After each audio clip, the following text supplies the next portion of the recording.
I don't think they have backed down in Syria. I don't think they will back down. I don't think they can back down, partly for the reasons that Ruben mentioned.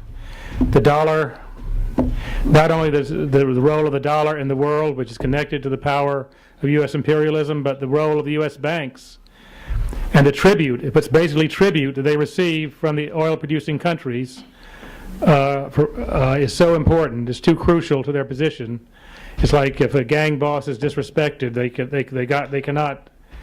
Their credibility. They always talk about our credibility is on the line.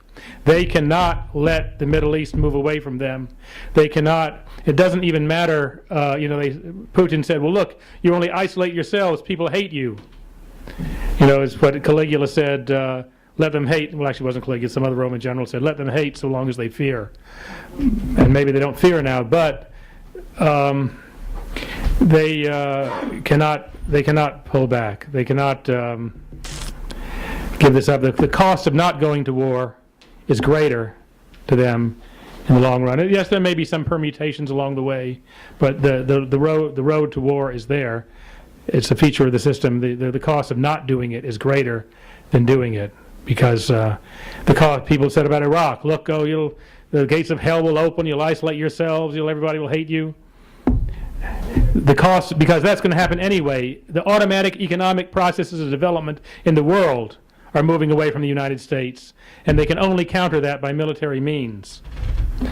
I forgot to mention about Syria, by the way, one of the very first overseas operations of the CIA after it was created was to overthrow the government of Syria in 1949 of President Kawatli, and his crime was that he did not want an Aramco pipeline to come through Syria. He was overthrown, the pipeline was built, then in 1966 Syria nationalized it. And now, of course, the question is, will there be an Iranian pipeline through? They closed it down after he nationalized it, but but will there be an Iranian pipeline through Syria? Or, if the U.S. has its way, will there be a pipeline from Iraqi Kurdistan to the U.S. controls bringing oil to the sea? It's like the global version of the Pennsylvania oil wars of the 1880s, where the Rockefellers destroyed their competitors' pipelines in order to seize control of them and to eliminate their competitors and create the Standard Oil Trust, the so-called, you can Google the Cleveland Massacre. OPEC was formed as a defensive alliance because basically these countries, which were raw materials producers, colonized countries, had to import from the imperialist countries manufactured goods and food.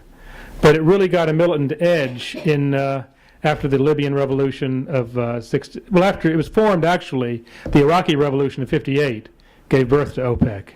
But there was always a conservative pro-U.S. wing and a more militant wing, and it really got an edge after the Libyan revolution of '69, and then in '72 when Iraq finally nationalized its oil. Qasem was actually more to the left of the Ba'ath, but the U.S. and British said if you nationalize, we'll invade, and they didn't do it.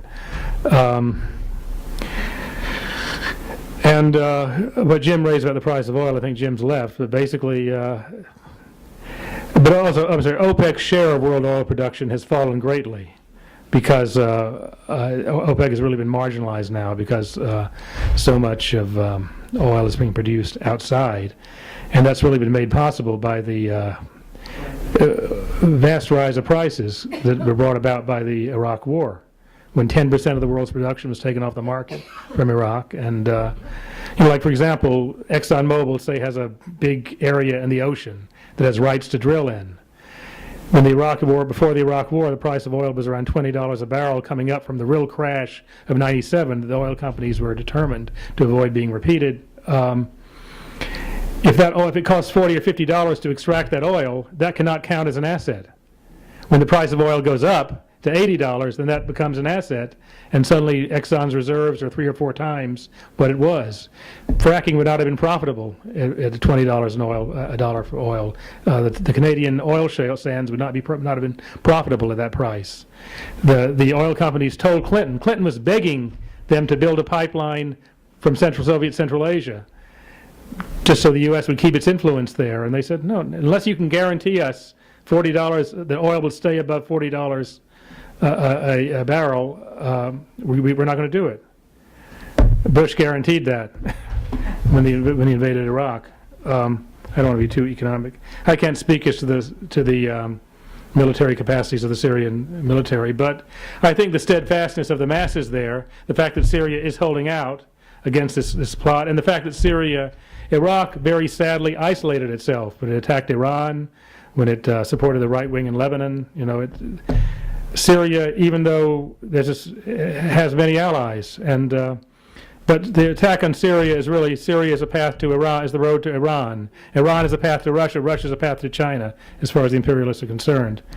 And the conspiracy to launch this war, and it really was a conspiracy, began in 2006, when after the Lebanese resistance, led by Hezbollah, Shia organization, and Shias people are a large minority in Lebanon, but are a minority in the Arab world, defeated Israel. And suddenly they became heroes. With the support of Iran and Syria, they became heroes throughout the Arab world. I was in Lebanon then, and they organized a march on Beirut, and for the first time, this was Hezbollah, brought together communities, Shia and Sunni and Christian and Armenian, and they said this is the first time, many people told me this is the first time we ever even talked to somebody from another confession, another so-called sect. And just then, suddenly, you began to read in the business media about the dangers of a sectarian war and the dangers of the Shia crescent, just when there was this unprecedented unity on a popular level.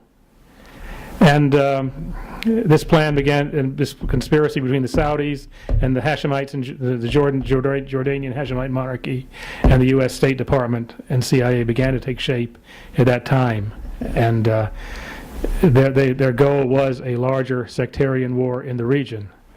And, this administration wanted to prove it could do cheaply what Bush tried to do with vast commitment of U.S. troops. It hasn't worked.